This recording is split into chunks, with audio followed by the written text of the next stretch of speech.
You're an unemployed person who stays at home. You should pack up and leave. She was trying to kick me out. My parents nodded along. What were they thinking? But I had had enough. Fine. The next day, I finished all the procedures and moved out. My sister-in-law panicked. Why did it come to this? But it was too late. They should regret making me angry. My name is Mia. I'm a 32-year-old remote worker. I currently live with my parents and brother, making it a family of 4. My brother moved out once he got a job, but he returned home after the house was fully renovated last year. Since then, we have been living together as a family of 4. However, it seems like my brother will be moving out again soon. This is because he is getting married. Once he gets married, he will rent a new room with his wife. I was thinking about our life as a family of 3. With one less person, my burden will be reduced slightly. I think I can continue living as I have been. That's what I was thinking about. Hey, Mia. Hurry up and make breakfast. Geez, this kid can't do anything without being told. Today, too, the day began with my parents nagging. They always make me do things for them. Even though I tell them I'm working, they don't listen to me at all. They just tell me that an unemployed person should do housework. So they push all the housework onto me. That's why I have to do housework in between work. The general flow of my day is to make breakfast for my parents every day, do laundry for 4 adults, and finish cooking dinner by the time my brother comes home from work. During that time, I also have to clean the bathroom and toilet, so it's quite hard. And my parents keep complaining about everything, so it's not just physically tiring, but mentally exhausting too. You're being supported by Michael, so you should do this properly. That's right. Aren't you ashamed of yourself at 32? My parents, who have decided that I'm unemployed, keep berating me every chance they get. No matter how much I tell them I'm earning money while working from home, they don't believe me. You're just playing on the computer, aren't you? If you could make money doing something like this, no one would have to struggle. Something like this. I'm trying pretty hard, you know. My parents have always doted on my brother. He was good-looking, cheerful, and always the center of attention. As a result, he had many friends and was popular with relatives and neighbors. On the other hand, I was introverted and often unable to express my feelings, so I had few friends. That's why my parents only praised my popular brother. My brother was good at getting what he wanted and knew how to win over our parents. He was given everything he wanted. I worked hard and got good grades, but my brother, who had lower grades than me, was always praised. They would say things like, You did 2 points better than last time. You're a genius because you got the difficult questions right. They were indifferent to me and always told me to not cause any trouble. So when I was young, my heart was rotting away, but my brother was the only one who recognized me. Actually, you're the genius in this house. I think you'll be more successful than me in the future. Really? Yeah, so support our family in the future. I was happy to hear that from my brother, so I studied hard. My brother often relied on me and I helped him with his homework. Every time he thanked me, I realized how happy it was to be relied on by someone. So I didn't mind that my brother was the only one being praised. I just kept doing what I could do, and when my brother asked for help, I supported him with all my might. That's how I spent my days. I was happy that my older brother was getting married. I was looking forward to meeting his bride and wondering what kind of person she would be. When my brother brought his fiancée, Sarah, to meet us for the first time, I was impressed by how beautiful she was. They were a perfect match, a handsome couple. However, there was something that bothered me. Sarah didn't look at me much. She didn't try to talk to me. I'm also shy and don't usually initiate conversations, but it felt like she was avoiding me. My parents treated my brother's fiancé with the same respect as they did with my brother, because they loved him so much. It became a world of just the four of them, and I was left out and felt awkward. Well, that was fine because my brother's fiancé wasn't going to live with us. That's what I thought, but even after the wedding, my brother didn't seem to be leaving the house. In fact, his wife came over with a large suitcase. I'm counting on you from today on. Nice to meet you, Mom and Dad. Yes, nice to meet you, Sarah. I was speechless watching my parents and my brother's wife interact. I immediately pulled my brother to his room and asked him, "What's going on? Aren't you two going to rent a place to live?" No. Sorry. We spent all our money on the wedding and honeymoon.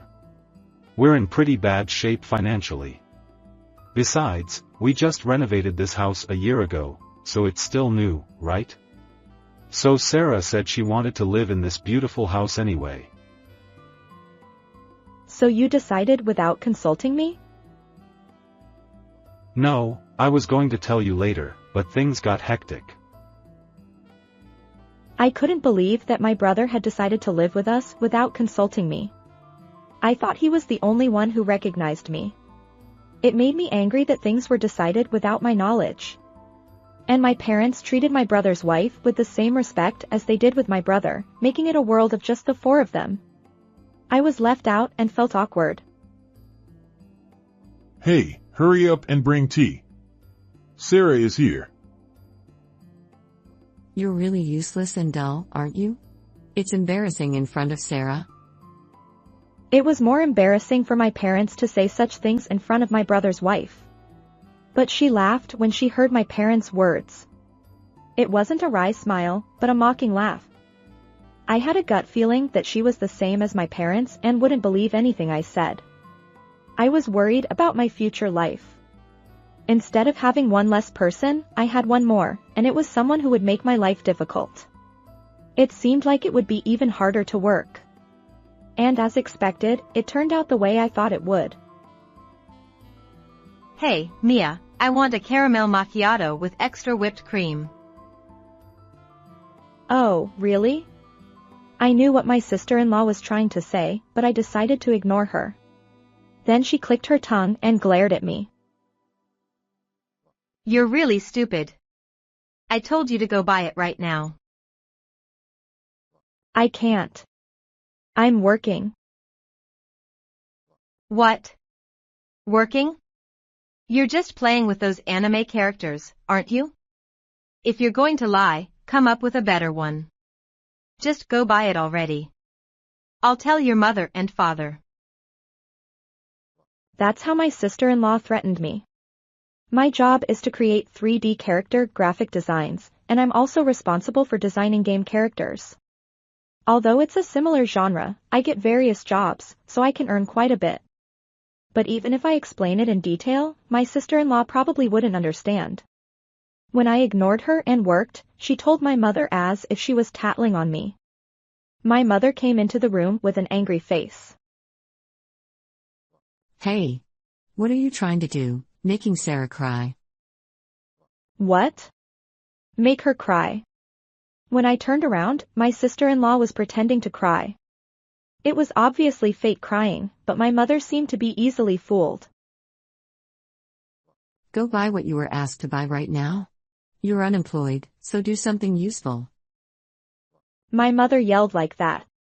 If I've been disturbed this much, it's faster to just go buy it. I thought so and reluctantly went to buy a caramel macchiato.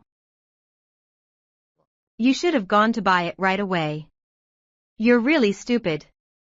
Can't you work, rather than saying you're not working? That's how my sister-in-law made fun of me. She quit her job when she got married, and she will be a housewife from now on. I couldn't bear the thought of having one more person who would insult me every day. I couldn't take it anymore, so I talked to my brother. Hey, can you explain things properly? Mom, Dad, and Sarah are all assuming that I'm unemployed and pushing everything on me. It's impossible to balance work and this kind of situation. even if I say something, no one believes me.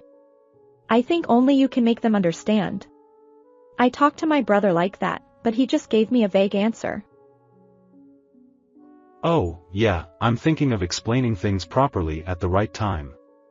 But I'm busy with work too, so I know I'm bothering you, Mia. I'm grateful for all the support you've given me. Thank you so much. That's what my brother said, but I was gradually becoming dissatisfied with just those words. If you don't explain things properly, I'm leaving this house. What? That's a problem. You're the one who's supporting us right now. That's why I'm telling you to talk to them properly. If you do, I think Dad and Mom will be a little more understanding. If you don't say anything, I'll leave to maintain my proper work environment. I'll take everything in this house with me and sell the house. Are you serious? Yes, because everything in this house is mine. Okay. I'll explain things properly. My brother said that in a flustered manner. If I say this much, my brother will explain things properly. After a month, my brother still hadn't said anything to my parents and sister-in-law. I had had enough and started preparing to leave the house. My sister-in-law and parents often went out to eat together, so I had a real estate agent come over to appraise the house while they were out. Now I can sell the house anytime. Meanwhile, my brother was going on a business trip for about a week. It's not common for someone who just got married to be asked to go on a business trip. Perhaps my brother didn't want to be urged by me and was stalling for time. My trust in my brother was decreasing rapidly. And then, right after my brother left on his business trip, my sister-in-law suddenly came into my room. Hey, what are you planning to do? Are you going to keep leeching off this house forever? You're eating into the money we should be using to live more comfortably. You money-eating parasite. You're unemployed and stay home and should pack up and leave. That's what my sister-in-law said as she tried to kick me out. My parents nodded along. What were they thinking? But I had had enough. Fine, I'll leave right now. I immediately contacted a real estate agent. I was told that the procedures could be done immediately, so I decided to go there tomorrow. Now we can finally get rid of the troublemaker. It's good that Sarah came. We were having trouble with this one too.